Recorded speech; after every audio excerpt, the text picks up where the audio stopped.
Hentikan spekulasi, hapuskan berita yang tidak pasti. Tak pasti, jangan kongsi. Assalamualaikum, salam sejahtera dan salam keluarga Malaysia. Anda bersama saya Nadir Nordin dalam Pastikan Sahih edisi Selasa 26 April 2022. Apakah pesanan terkini daripada pihak Majlis Keselamatan Negara MKN melalui pesanan ringkas SMS? MKN mengingatkan bersempena Aidilfitri yang bakal menjelma, rayakan dengan selamat, iaitu dengan memastikan anak-anak anda mendapat suntikan vaksin dan bagi warga emas pastikan mendapat dos penggalak. Kita mulakan dengan segmen Sahih.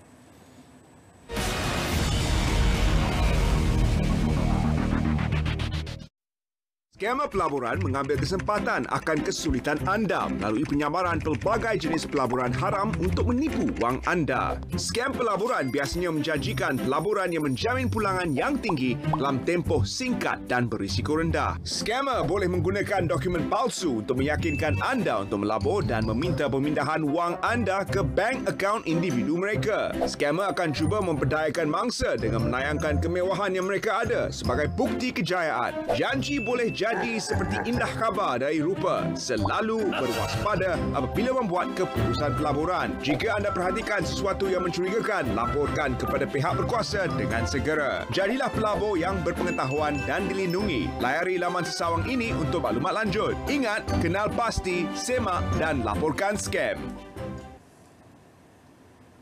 Terima kasih rakan setugas Terence. Baik, seterusnya kita bawakan buat anda Pastikan Sahih kenyataan media pengarah Jabatan Siasatan Jenayah Komersil mengenai peringatan waspada penipuan tawaran kerja secara sambilan.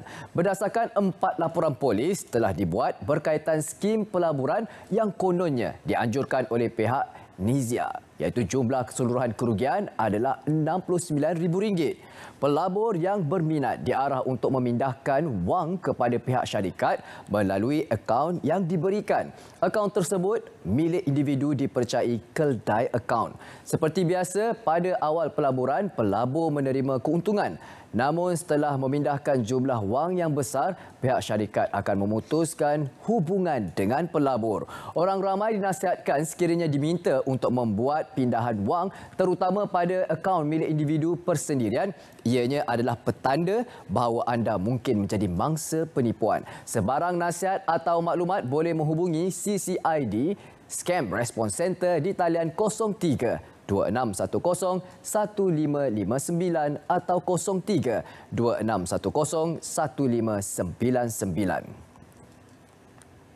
Berikut merupakan peringatan daripada Lembaga Hasil Dalam Negeri LHDN yang anda perlu ambil tahu. Waspada taktik baharu sindiket penipuan menggunakan nama LHDN. Keluarga Malaysia perlu berhati-hati dengan setiap panggilan email maupun surat atau dokumen yang meragukan. Anda perlu mendapatkan pengesahan daripada pihak LHDN terlebih dahulu sebelum melakukan sebarang transaksi dalam talian. Sebarang maklum balas atau pertanyaan boleh dibuat secara dalam talian iaitu saluran hasil live chat. Borang maklum balas di portal rasmi LHDNM di pautan maklum balas langgan.hasil.gov.my atau hubungi Hasil Care Line di 03 8911 1000 atau 603 8911 1100 bagi yang berada di luar negara. Seterusnya merupakan proses Kementerian Perdagangan Dalam Negeri dan Hal Ehwal Pengguna KPDN HEP memantau harga barangan di pasaran. Ada yang tertanya-tanya bagaimanakah pihak KPDN HEP memantau harga barangan di pasaran. Untuk makluman, pemeriksaan dan pemantauan oleh pegawai penguatkuasa KPDN HEP di semua premis. Pegawai pemantau akan menjalankan pemantauan harga barangan keperluan asas di seluruh negara. Penglibatan kerajaan negeri, agensi kerajaan lain dan penghulu dalam menyalurkan isu dan maklumat kenaikan harga barang. Dan sesi libat urus bersama Kementerian Pertanian dan Industri Asas Tani bagi memastikan keberadaan bekalan dan kestabilan harga di pasaran. Kita telah lama dilindungi daripada penyakit pencegahan vaksin. Sempena Minggu Imunisasi Sedunia 2022, pihak KKM menjawab mitos mengenai jadual imunisasi kanak-kanak supaya dapat memberikan fakta dan menjawab salah faham mengenai program imunisasi kebangsaan. Mitos ada yang berpendapat anak saya tidak perlu mengambil vaksin selagi kanak-kanak lain sudah divaksin. Fakta yang perlu anda tahu, vaksin memberikan satu lapisan perlindungan cegah penyebaran. Sekiranya tidak mengambil vaksin akan mengurangkan peratusan masyarakat yang diimunisasi dan meningkatkan risiko wabak. Mitos seterusnya, terlalu banyak vaksin akan menjejaskan sistem imun anak saya. Faktanya adalah tidak sama sekali kerana sistem imun badan mampu mengendalikan pelbagai cabaran. Dan ada pula mitos yang beranggapan lebih baik tunggu anak saya lebih besar sebelum beri mereka vaksin. Faktanya adalah jadual imunisasi direka untuk memberi perlindungan yang optimum seawal mungkin. Tahukah anda, hak tebus rugi adalah hak pengguna. Barang diterima rosak, apa nak buat sebelum minta ganti rugi? Ya, ayo sama-sama kita ikuti. Simpan risit bukti pembelian. Berhenti guna barangan yang rosak. Ambil video sebagai bukti. Rujuk polisi tebus rugi oleh penjual. Laporkan dan berikan butiran lengkap tentang kerosakan kepada penjual. Kembalikan segera barang kepada penjual. Jangan pula peram setahun baru nak kembalikan. Dan sekiranya penjual enggan bekerjasama, tuntut hak tebus rugi anda di Tribunal Tuntutan Pengguna Malaysia TTPM. Kenyataan media Ketua Polis Daerah Timur Laut mengenai video pemandu kereta Mercedes-Benz memandu di lorong motosikal. Pemandu kenderaan berkenaan telah berjaya dikesan pada 25 April. Hasil semakan mendapati kenderaan tersebut didaftar atas sebuah syarikat dan dipandu oleh seorang lelaki tempatan berusia 82 tahun. Dalam kejadian ini, tiada sebarang kerosakan harta benda awam dan persendirian berlaku. Walau bagaimanapun, pihak PDRM memandang serius perbuatan sebegini. Kes disiasat di bawah Seksyen 79-2 Akta Pengangkutan Jalan 1952. Penyakit imunofluorescensi iaitu prima. Definisi ini untuk makluman semua, kurang dari 2% daripada anggaran 25,000 kes penyakit imunofluorescensi prima ini di Malaysia yang dilaporkan. Anda harus berwaspada jika mengalami jangkitan seperti berikut. Jangkitan teruk, jangkitan berulang, jangkitan berlarutan, jangkitan bukan tipikal dan jangkitan berlaku di dalam keluarga. Diagnosis awal adalah sangat kritikal bagi mendapatkan rawatan yang sewajarnya. Penyakit ini boleh menyebabkan kecacatan dan disebabkan oleh kecacatan genetik yang boleh dihidapi oleh sesiapa sahaja tanpa mengira umur dan jantina. Penghidap juga mudah mendapat jangkitan dan masalah kesihatan menjurus kepada penyakit yang lebih serius. Perlu dapatkan rawatan awal di Hospital Kementerian Kesihatan Malaysia berdekatan anda dengan segera. Hentikan spekulasi, hapuskan berita yang tidak pasti, tak pasti jangan kongsi. Berat seketika kembali selepas ini.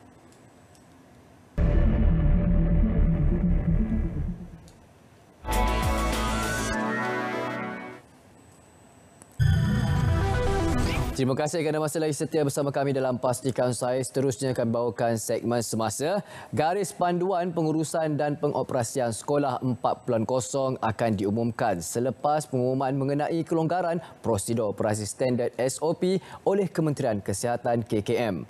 Pengumuman itu akan dibuat selepas meneliti pengumuman Kementerian Kesihatan KKM mengenai beberapa kelonggaran SOP COVID-19 pada Rabu ini. Kementerian Pendidikan KPM mahu memastikan garis panduan pengurusan dan pengoperasian sekolah 4.0 yang akan diumumkan itu selaras dengan apa yang diumumkan KKM.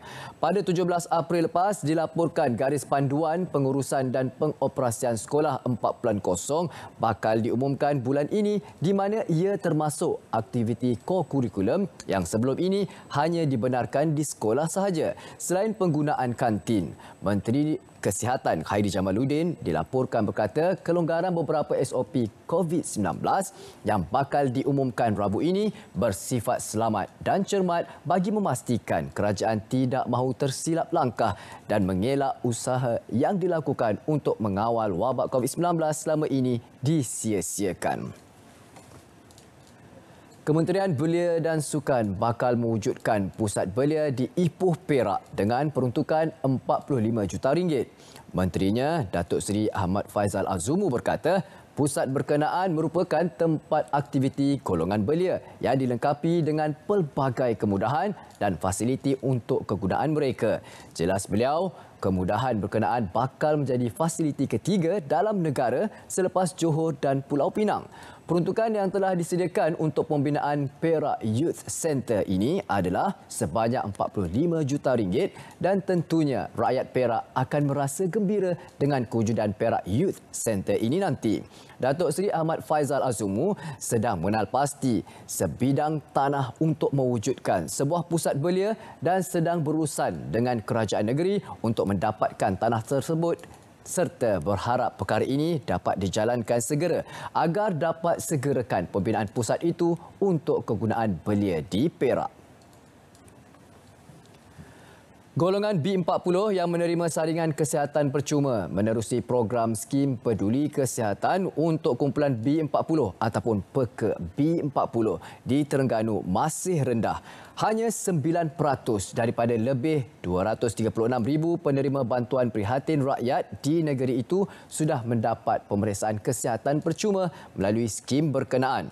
Ketua Pegawai Eksekutif Protect Health Corporation berkata, daripada jumlah tersebut, 40% atau 21,729 dikenal pasti mempunyai sekurang-kurangnya satu penyakit tidak berjangkit. Antaranya tekanan darah tinggi, diabetes, anxiety, kesihatan mental dan kolesterol. Sehubungan itu, penerima BPR berusia 40 tahun ke atas digalakkan membuat saringan percuma di 76 klinik swasta yang berdaftar di bawah Protect Health Corporation selain klinik kesihatan kerajaan di negeri itu.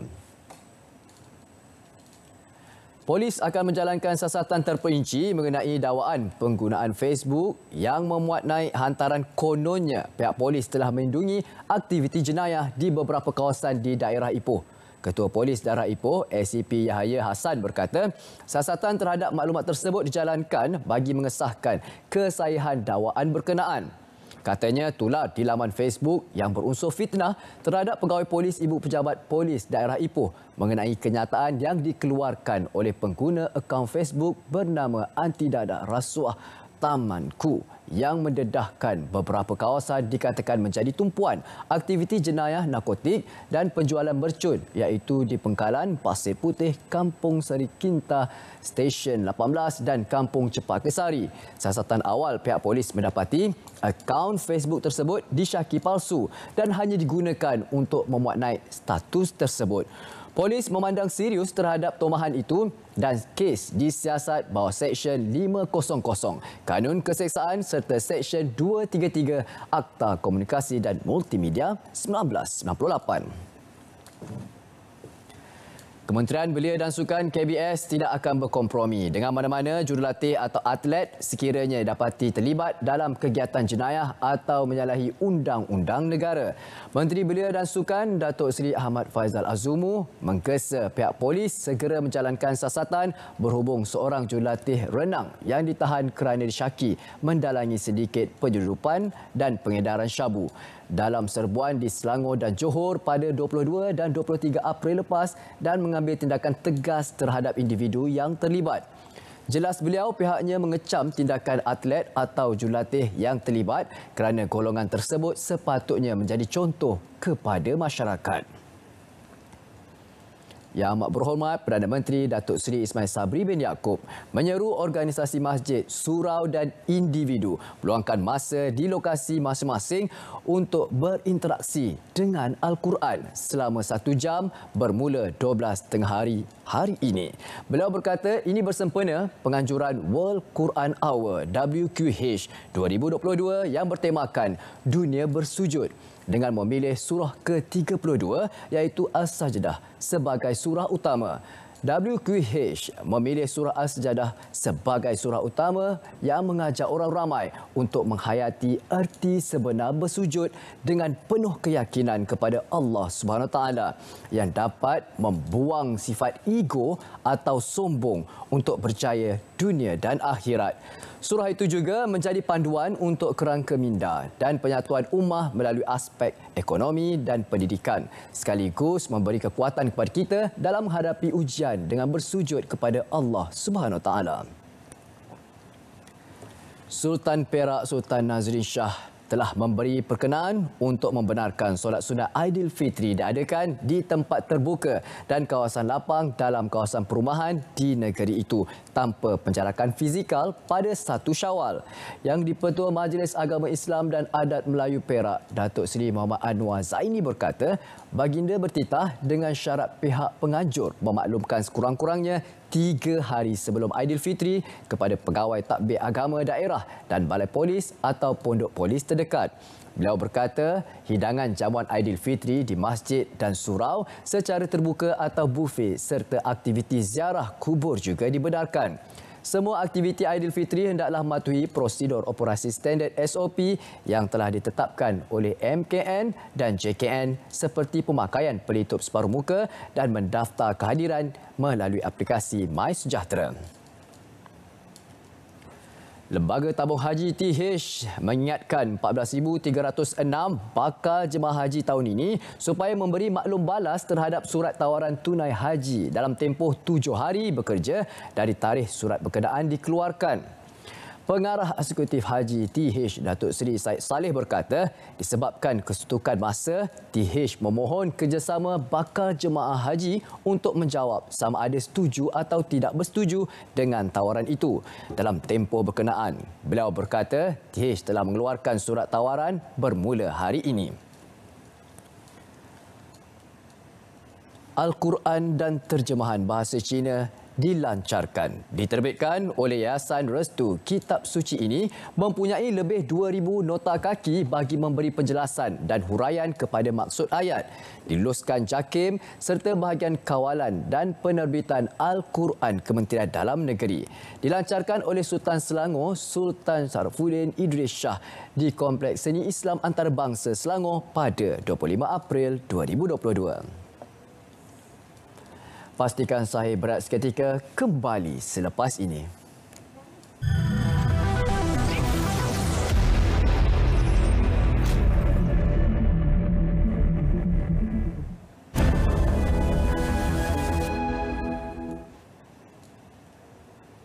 Jaga dan Lena, kami bawakan berita-berita yang benar, tepat dan sahih khas buat anda semua. Baik, untuk segmen yang terakhir, segmen notifikasi, seperti biasa kami akan war-warkan hebahan yang perlu anda ikuti. Ayo kita mulakan dengan ini dia, inklusif. Sama-sama kita saksikan pada malam ini bersama tamu yang diraih yang berhormat Datuk Seri Alexander Nantalinggi, Menteri Perdagangan Dalam Negeri dan Hal Ehwal Pengguna.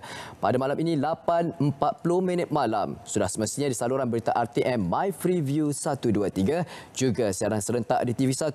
Untuk mudah ataupun anda boleh komen di Facebook page live berita RTM, dan juga untuk mudah di mana saja anda berada, muat turun RTM Klik ke telefon pintar anda melalui Google Play atau App Store. Diteruskan pula dengan bicara naratif dengan tajuknya Cabaran Pelaksanaan Haji 2022 bersama 2 orang tetamu yang diraih, Profesor Dr. Barjoyai Bardai dan juga Haji Harun, iaitu Presiden Persatuan Syarikat Pengendalian Pelancongan Bumiputera Malaysia.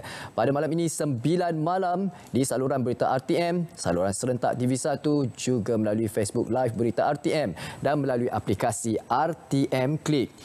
Dan ini adalah pula daripada UMD TV, Syahadah RTM, Syahadah Hijrah Muhibah. Hidup hanya sementara. Hijrah Muhibah untuk lebih memahami keindahan Islam. Saksikan episod 28 bersama hari ini 24 Ramadan 6.30 petang di saluran berita RTM, saluran TV OK dan TV1. Episod ke-24 ini bersempena dengan 24 Ramadan di TV1 6.30 petang. Baik, seterusnya kita bawakan lagi apa yang boleh kami bawakan. RNR bersedia menerima kunjungan pelanggan lebuh-raya 24 jam setiap hari. Semua RNR dan hentian sebelah beroperasi. Kawasan rehat dan rawat ini mempunyai gerai makan dan minuman, surau dan tandas awam dibuka 24 jam. Dan juga 109 stesen minyak di RNR, 100 kios makanan dan minuman beri lebih pilihan kepada pelanggan lebuh raya bersempena dengan Hari Raya Aidilfitri. Dan yang penting adalah menjaga keselamatan anda. Berada di tempat yang ramai sesak, perlu memakai pelitup separuh muka dan menjaga penjarakan fizikal. Rancang perjalanan anda supaya anda tidak berada tersekat dalam kesakan lalu lintas. Ini perlu kita bawakan. iLead. Singgah kejap at iLead. Apakah ia? Susah tak selamanya susah. Khamis iaitu 28 April 2022 11 pagi. Facebook anda boleh tengok Facebook iLead KBS Malaysia bersama dengan moderator anda iaitu Encik Muhammad Kamal bin Muhammad Afandi dan juga panel jemputan Encik Muhammad Sukur Ibrahim. Dan jangan lupa untuk ikuti Facebook, Instagram, Twitter dan juga TikTok iLead.gov.my. Dan apa lagi yang boleh kita bawakan? Bicara seni, kata lagu, 3 zaman bersama dengan insan-insan hebat seperti mana yang anda dapat saksikan di poster. Naim Daniel, kita ada Aisyah, ada juga Adlin Aman Ramli, moderator dan juga penulis dan pencipta lagu Fauzi Marzuki. Anda boleh saksikan 27 April 2022 10 pagi hingga 12 tengah hari, Balai Budaya Tun Said Nasir, Wisma DBP. Anda boleh ikuti juga Instagram, Facebook, Twitter, saluran YouTube dan juga anda boleh saksikan di TikTok dan juga Telegram DBP Malaysia. Pertandingan wartawan cilik. Adakah anda cilik seperti saudara Izzuddin? Wartawan cilik terbuka kepada kanak-kanak warga negara Malaysia berumur 7 hingga 12 tahun. Setiap peserta dikehendaki merakam aksi sebagai wartawan yang sedang membuat liputan di lokasi dengan memaparkan peristiwa, aktiviti atau apa-apa sahaja kejadian bertemakan Ramadan disyukuri, Syawal diraikan dalam bentuk video pendek. Tarikh tutup penyertaan adalah 30 Mei 2022. Hadiah-hadiah menarik menanti anda. Hentikan spekulasi, hapuskan berita yang tidak pasti. Tak pasti jangan kongsi. Ingat, pastikan saya Isnin hingga Jumaat 3.30 petang sudah semestinya di saluran berita RTM My Freeview 123. Assalamualaikum, salam sejahtera dan salam keluarga Malaysia.